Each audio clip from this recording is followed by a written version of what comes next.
नमस्कार दोस्तों, स्वागत है आपका क्रेजी क्रिप्टो मिंटू में। आज बात करेंगे जैस्मी कॉइन के ऊपर, क्योंकि कमेंट्स थे कि सर जैस्मी के बारे में बताइए। देखिए वीडियो बहुत इंपॉर्टेंट है और ज़रा ध्यान से इसको सोचिए समझिए, क्योंकि अगर आपने वीडियो मिस किया तो आप बहुत कुछ मिस करेंगे। इसलिए वीडियो को ज़रा ध्यान से देखिए और सुनिए। और बात करेंगे देखिए डॉज कॉइन की, कि डॉज कॉइन के ऊपर भी कमेंट है सर क्या करना चाहिए। और जो इंडियन एक्सचेंज ड्रग, यानी ये अब ड्रग भी बेचने लगे क्या, कुछ ऐसा हुआ है। चलिए इन तीनों के बारे में बात करते हैं कि आखिर क्या हुआ है, क्योंकि क्लैरिफिकेशन देना थोड़ा सा जरूरी है। कमेंट आते हैं तो देखिए फिर बोलना पड़ेगा उस पर। तो पहले बात करते हैं देखिए इंडियन एक्सचेंज के ऊपर। जो ये 3 एक्सचेंज हैं, देखिए अभी 3 एक्सचेंज के नाम का खुलासा एक तरह से पब्लिकली नहीं किया गया है कि कौन से एक्सचेंज हैं जो पब्लिक डोमेन में खुलेआम आ जाएं। तो अब क्या यहाँ थोड़ा सा सस्पेंस है। अब देखिए इतना बड़ा 28,000 करोड़ रुपए का जो है ये कुछ ड्रग का मामला, तो देखिए छोटे एक्सचेंज तो खैर नहीं कर सकते, क्योंकि अमाउंट भी बहुत बड़ा है। और ये कहो कि ये कोई बहुत जल्दी में हुआ है, ऐसा भी नहीं है। 2-3 साल में हुआ है, काफ़ी पुराना मैटर है। लेकिन क्या है कि पीछे तक की, वो कहते हैं एक बार कोई चीज़ उखाड़ने लग जाए तो पीछे तक का उखाड़ लेते हैं, तो वो वाली बात हो गई है। अब ये 3 एक्सचेंज देखिए मेरे हिसाब से जो मैं गैस कर सकता हूँ वो बड़े ही एक्सचेंज होंगे, छोटे एक्सचेंज तो नहीं होंगे। लेकिन जो भी है देखिए, जब तक कोई चीज़ क्लियर कट बाहर ना आए तब तक हम उसके बारे में नहीं कह सकते। लेकिन ये जो दिल है ना, धड़कने लगा ज़्यादा तेज, इसलिए न मालूम कौन से एक्सचेंज हैं। अभी तक तो ईडी ने वैसे परेशान कर रखा था, अब ये ड्रग का मामला और आ गया। अब यहां पर क्या है, सरकार फिर से कुछ सख्त होगी। क्यों? जो सरकार सोचती है वैसा वैसा होता जा रहा है। भाई पहले वो सोचते थे मनी लॉन्ड्रिंग हो रही है, तो देखिए कहीं ना कहीं मनी लॉन्ड्रिंग में भी पकड़े। फिर उन्होंने जीएसटी चोरी का किया, उसमें भी पकड़े गए। अब वो कहते हैं हाँ ये ड्रग्स में भी उन्होंने पहले प्रेडिक्शन किया था भाई, आरबीआई गवर्नर ने और फाइनेंस मिनिस्टर ने, तो वो देखिए अब ये ड्रग्स में भी आ गए। यानी कहीं ना कहीं इनकी परतें दर बाई दर खुलती जा रही हैं।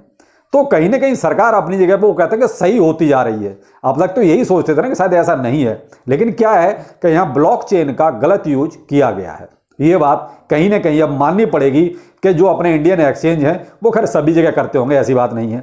अब जहां पकड़े गए वहां पकड़े गए, तो हम तो अपने यहाँ की बात करेंगे। तो कहीं ना कहीं लगता है कि गलत यूज हुआ है।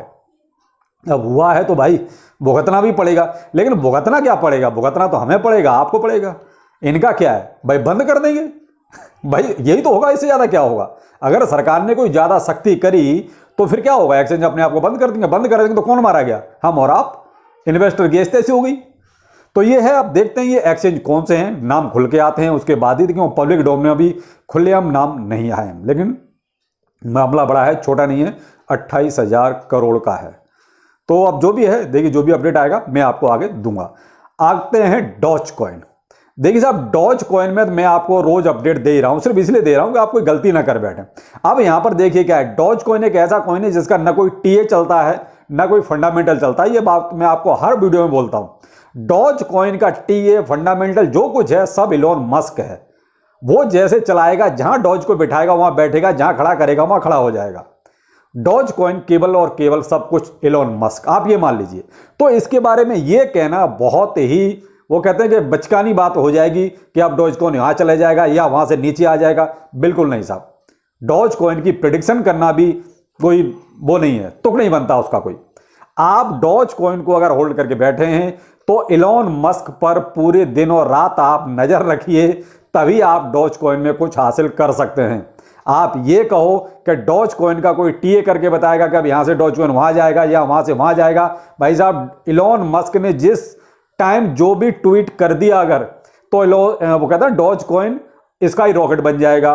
और अगर इलोन मस्क कुछ नहीं कह रहा तो जैसा भी थोड़ा बहुत चल रहा है, जिस अपने 10 रुपए का 10 साढ़े 10 के आसपास, उससे नीचे आ जाएगा। तो कुल मिलाकर डॉज कॉइन का हाल है इलोन मस्क के हिसाब से।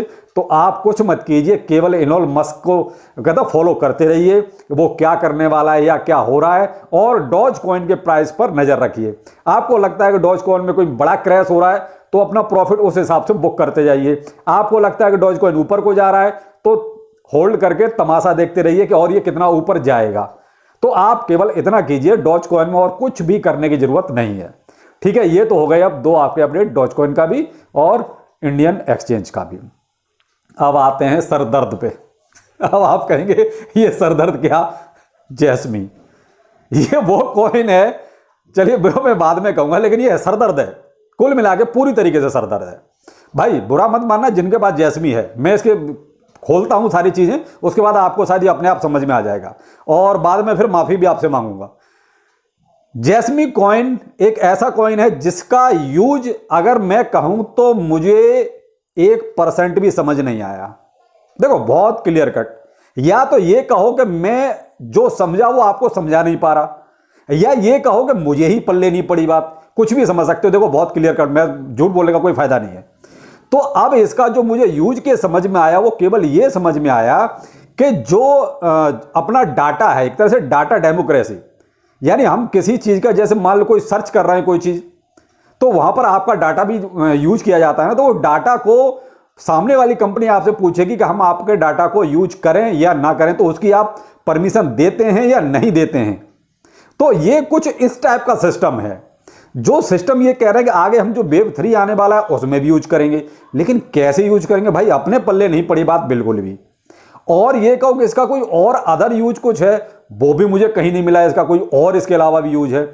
दूसरा, इसके जो फाउंडर, को फाउंडर या सीईओ जो भी हैं, वो सब देखा जाए तो बहुत नामी गिरामी लोग हैं, वो है सोनी कंपनी से, यानी एक तरह से सोनी के जो हेड रहे थे एक तरह से, उन्होंने मिलकर इसको एक तरह से अलग से कंपनी बनाई और ये अपना एक जैस्मी कॉइन बनाया।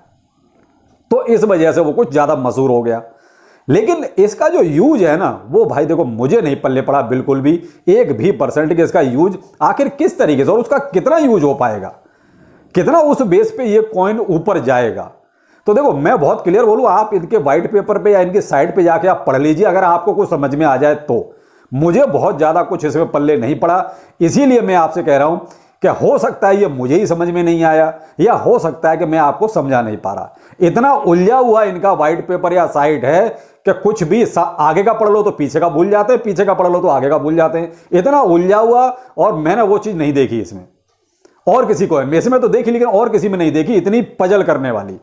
तो देखो मैं कोई भी डाटा लेके आता हूं तो पूरी तरीके से खुद कंफर्म हो जाता हूं तभी लाता हूं, लेकिन इसका जब हिस्ट्री खंगाल के देखी तो मुझे बहुत ज्यादा इसमें कुछ ऐसा नजर आया नहीं। लेकिन चलो जो है वो तो पहले बताऊं आपको।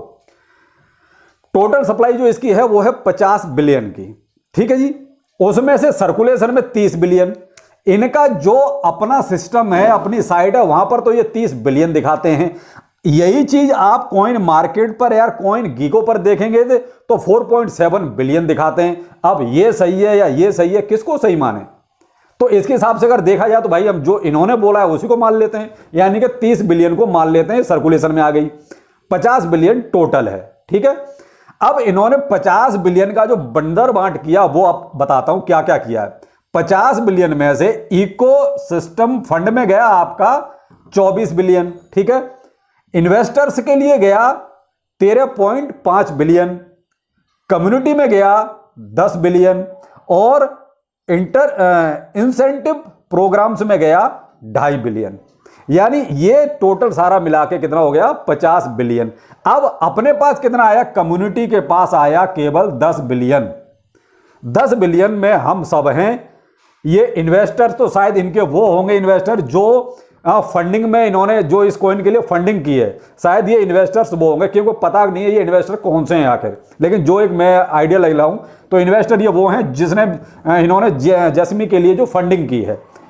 इकोसिस्टम फंड, ये इनका जो अपना इकोसिस्टम है उसके लिए इन्होंने उसमें रखे हैं 24 बिलियन। तो भाई साहब ये बंदरबांट है इसका। हमारे लिए तो ये है 10 बिलियन जिसमें हम सब मगजमारी कर रहे हैं, ठीक है। अब ये जो 30 बिलियन है, इस 30 बिलियन में से किस किस में से कितना माल आया है सर्कुलेशन में नहीं कह सकते। यानी ये जो इतना है इसमें से कौन से कितने पार्ट में से कितना परसेंट 30 बिलियन में आया है नहीं पता। जो बात है मैं आपको बहुत क्लियर बताऊं। दूसरी बात, रैंक 525 चल रही है अभी इसकी।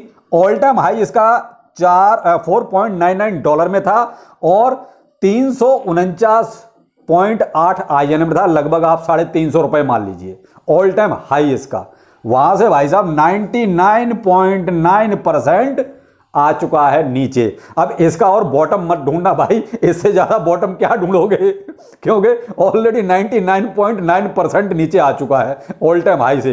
तो बहुत से वो कहते हैं क्रेज होता है कि बॉटम अभी आएगा, बॉटम आएगा। तो भाई साहब इसका बॉटम तो आ चुका है, इससे ज्यादा बॉटम नीचे जा नहीं सकता इसका। तो 99.9% ये नीचे आ चुका है। अब इसमें जो अभी करंट का प्राइस चल रहा है वो चल रहा है ये आपका डॉलर में 0.0052 और INR में 0.43 INR, यानी कि ये कुछ पैसे में बचा, अभी रुपए में भी नहीं बचा है, जो कि लगभग 350 रुपए गया था। ये कब गया था? जब इसकी बाइनेंस लिस्टिंग हुई थी तब। तो मैंने कहा ना, बाइनेंस लिस्टिंग में तो हर एक कॉइन कोई भी हवा में उड़ता है, तो वही बात हुई है। और फिर इसकी लिस्टिंग मैक्सिमम हो चुकी है, लगभग बड़े बड़े जितने भी एक्सचेंज हैं वहां पर इसकी लिस्टिंग है। तो अब कहीं ना कहीं भाई पहुंच रही होगी, तभी जो है इसकी सारी लिस्टिंग हो चुकी है। मेरे हिसाब से तो इसकी लिस्टिंग जो है लगभग हो चुकी है। तो ये इसका जो हिसाब किताब है, ये तो एक तो बिल्कुल कंफ्यूजिंग है, इसका नहीं आता पता कि इन्होंने क्या करा है। भाई इतना ये सारा क्यों दे दिया इनको सबको? भाई कम्युनिटी के लिए केवल 10 बिलियन, तो ये चीज थोड़ा समझ से बाहर हो गई। दूसरा, इनका मैंने कहा ना कि यूज केस बिल्कुल भी नहीं समझ में आया कि भाई क्या है क्या नहीं है। मैं उसी के लिए आपसे हाथ जोड़ के माफी मांग रहा हूं कि भाई या तो मुझे समझ में नहीं आया या फिर मैं आपको समझा नहीं पा रहा हूं, जो भी है। तो आप इसके लिए अगर इसमें इन्वेस्ट करने की सोच रहे हैं तो देखिए, मैं तो इसमें इतना कंफ्यूज शायद मैं कभी नहीं रहा कि मैं आपको ये कह सकूं कि इसमें इन्वेस्ट करना है या नहीं करना है। आप खुद डिसाइड कीजिए, खुद सर्च कीजिए, इनकी साइट पर जाइए, कुछ आपको अगर समझ में आए तो सोच लेना, वरना बॉटम ढूंढना मत, क्योंकि बॉटम तो इसका ऑलरेडी हो चुका। बाकी अगर मुझसे ये कहोगे इन्वेस्टमेंट इसमें करना है तो मैं तो इतने हाथ जोड़ूंगा कि इसमें मैं तो इन्वेस्ट नहीं करूंगा, क्योंकि जब मुझे कोई नहीं समझ में नहीं आया तो मैं इन्वेस्ट कैसे करूं, क्या सोच के इन्वेस्ट करूं। बाकी देखिए, पैसा आपका है, कहां लगाना है, कैसे लगाना है, आप खुद सोच सकते हैं, खुद समझदार हैं। लेकिन हाँ, मुझे ये चीज़ बिल्कुल पल्ले नहीं पड़ी। इतने कॉइन मैंने रिव्यू किए हैं, इतना उनके बारे में पढ़ा है, और आपने देखा भी होगा इससे पहले कि मेरे वीडियो जो हैं, तो कहीं ना कहीं आपको भी वो चीज़ें बिल्कुल क्लियर कट हैं। लेकिन ये एक ऐसा है जिसने मुझे ही फिनिश कर दिया है, नहीं पल्ले पड़ा बिल्कुल भी। बाकी देखिए, जो भी है आप निराश ना हो। जिन्होंने जैस्मी में इन्वेस्ट किया हुआ है, आप थोड़ा सा धैर्य रखिए, और कुछ नहीं कह सकते। जब इसका प्राइस ऊपर आए तो मैं तो यही कहूँगा, थोड़ा सा आप इसमें से अगर निकल जाएं तो ज़्यादा बेहतर है। बहुत कॉइन ऐसे अच्छे अच्छे हैं, तो आप वहाँ देख सकते हैं। बाकी इन्वेस्ट करना न करना आपकी मर्जी है, सर्च कीजिए, उसके बाद ही इन्वेस्ट कीजिए। तो चलिए फिर मिलते हैं किसी नए कॉइन के साथ। नमस्कार।